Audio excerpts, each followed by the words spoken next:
Hey guys, how's it going? It's X666X Iron Maiden, and we are back with the animated history of Poland. This is part 2.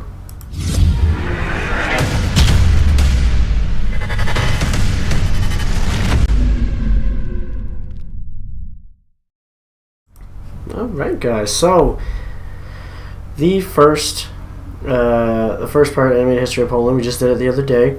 We had gotten up to just before the World Wars, I do believe, if I remember correctly. Yeah, I think so. Just how good my memory is late at night.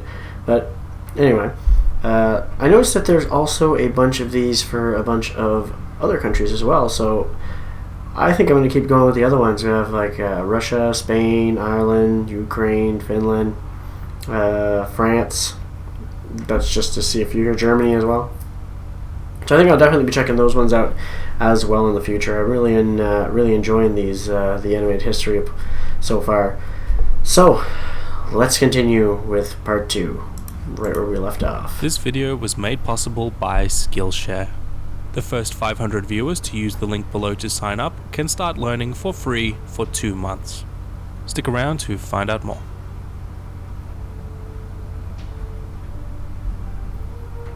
A Poland left beaten, a Poland left broken, stripped of their right to assembly and the right to their language. A multi-ethnic population now absorbed into 3 separate empires. With tensions with France rising in the west and all 3 of these nations coming into Napoleon's crosshairs, what was the future of Poland to be? The turn of the century brought with it uncertainty, rebellion, and hiding beneath it all, a spark of nationalism ready to be stoked.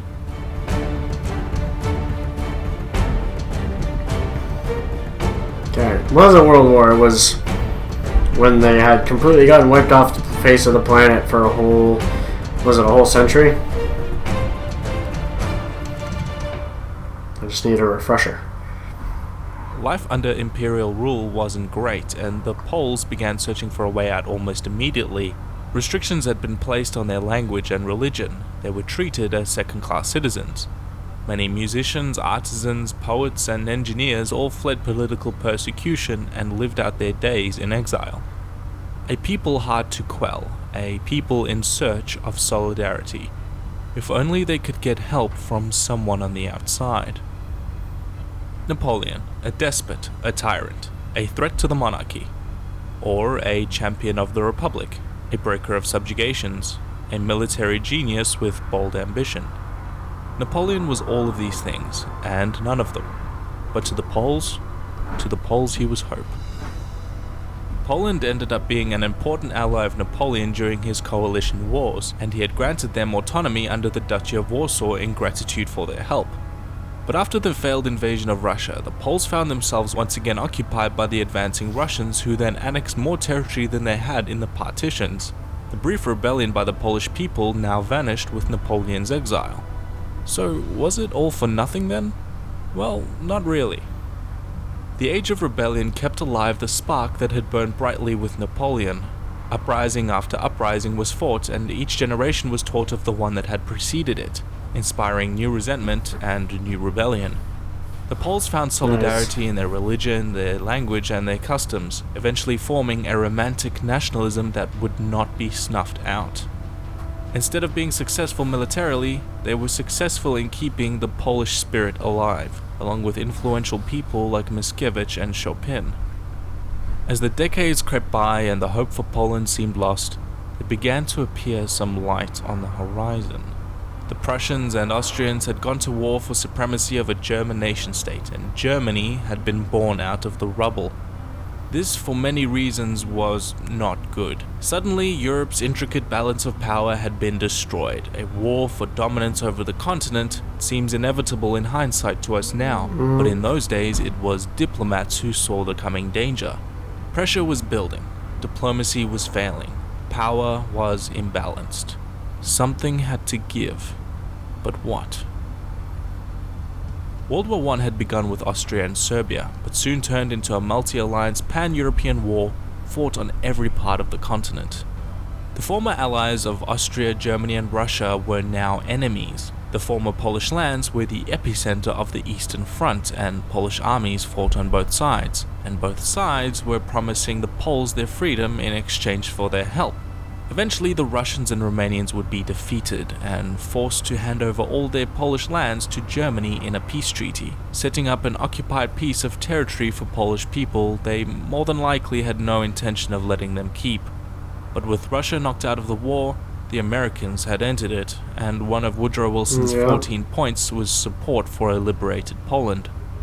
With the defeat of Germany in 1918, Polish officials reclaimed much of their former territory, and Józef Piłsudski was installed as the new leader of Poland after 123 years of foreign rule.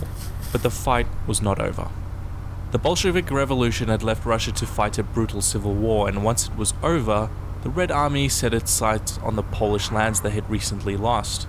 The brave Polish armies lined up to defend their homeland. Defending their capital of Warsaw, they stood ready for battle. Against all the odds, the Poles would go on to lead a seemingly miraculous defeat of the Red Army. In a stunning display of incredible bravery and military prowess, the Second Polish Republic was here to stay. Polish leader Józef Piłsudski envisioned the recreation of the multicultural Poland of the past, and reflected in this, the Second Polish Republic was among the most diverse in the world at the time. The next few years, usually called the interwar period, was dominated by strong political rhetoric, radical ideas, and a high focus on foreign policy. That being said, it wasn't the most stable government. There were even a couple of coups here and there. Across the border in Germany, things were pretty bad as well.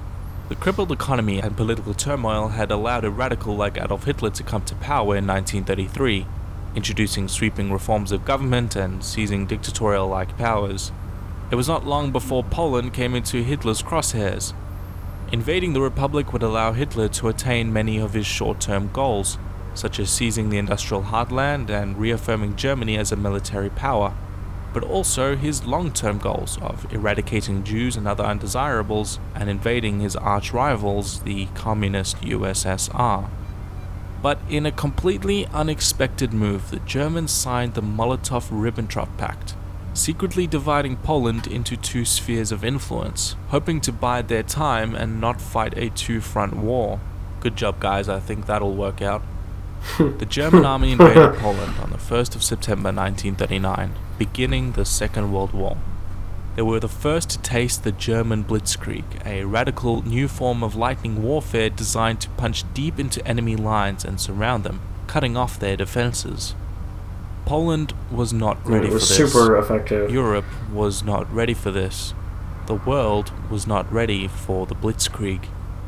Poland fought bravely and defended their homeland, but they were defeated in a few short weeks, Warsaw being heavily bombed until September 27th. And did damage. Just to briefly clear something up, one myth spread by German propaganda was the ineptitude of the Polish army using sabred cavalry against the German panzers, which is completely false. There is no record of this ever happening, and both sides had highly armed cavalry units. It wasn't that uncommon. The fall of Warsaw, however, would not be the end of the fight. Thousands of troops evacuated and joined the armies of the Allied powers and continued to fight throughout the war. Many thousands more civilians and soldiers went into underground resistance in towns and forests to continue fighting the Germans and the Russians. Poland was one of the worst fared nations in World War II. Combined military and civilian casualties, Poland lost the highest percentage of any population in the war, with 1/5 of Polish citizens dying in combat or in mass executions. Of the 6 million Jews killed during the Holocaust, half of them were Polish. As the Red Army advanced into Polish territory in 1944, the army in Warsaw rebelled against the German occupiers. They hoped that the Soviets would join them to retake the city from the Nazis, but this would not happen. The Soviets were not their allies, nor did they come as liberators, and stopped outside of Warsaw and watched and waited as the Germans slaughtered the Polish resistance, ignoring their radio calls for help. Once the Polish army was killed and the Germans had retreated, the Red Army marched into the pile of rubble where Warsaw had once stood. The Red Army had also uncovered the brutal death camps in Poland, set up to exterminate Jews and other minority groups by the Nazis. News of this horror would soon spread throughout the world. With the Polish Foreign Army and the domestic army now fighting on both fronts, the European theatre ended with the joint occupation of Germany by the Allied armies in the west and the Red Army in the east in 1945. Poland lay in waste and ruins, swapping out one occupying army with another, and one madman dictator for another.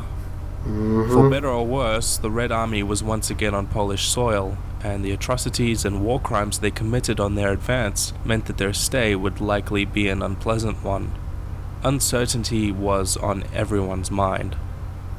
The citizens of this Central European nation could feel Stalin's cold, clammy hands at their throat. Would their sovereignty stay intact? Tiny hand. Would they remain a people inspired by liberty and stoicism? How could they face the challenge of rebuilding their nation and come to terms with the brutality of the Holocaust? As the British, French, and Americans strained their eyes to watch and see what the Soviet government was going to do next, their view became obscured by a giant iron curtain. Well, the story doesn't end there, so stay tuned for part 3. Remember to subscribe to never miss out on a new video. Do you have a project in mind you've been holding off on? Well, Skillshare can help. The first 500 viewers to sign up using the link below can gain a head start by learning valuable skills for free for 2 months. One of the most common questions I'm asked is how I make these videos. Alright, we saw this last time, so I'm going to stop it. I did not know this was going to be a 3-parter, and the 3rd part is not out. Fuck. Now it's going to bug me. It's going to bug me that I can't just watch the 3rd part. We have to wait for it to come out. But at least I have a bunch of other animated histories to watch in the time being. Now, this video covered more of, things that I knew already when it came to a World War. World War II, definitely knew everything it mentioned there. Everything that it went through, I already knew it. World War I, and a little in the time before that, though, I definitely picked up on a few things that I didn't know at that point, especially how they had reclaimed their territory, because I didn't know they had lost it in the first place. That's something that was never taught to me, so it was actually quite shocking at the end of the other one to know that Poland no longer existed for a while. And by a while, I mean like 100 years, apparently. They came back, which is, it's one of those stories, those amazing stories that you hear where people just don't give up, and it shows apparently still when we get to part 3. From what you guys have been telling me, we're going to see exactly how much they don't give up. So I'll be looking forward to part 3. I've been enjoying it. And checking out the rest. Hopefully you guys enjoyed it too. If you did, make sure you hit that like button. Don't forget to subscribe if you have not already. And as always, you guys have a good one. I'll catch you later.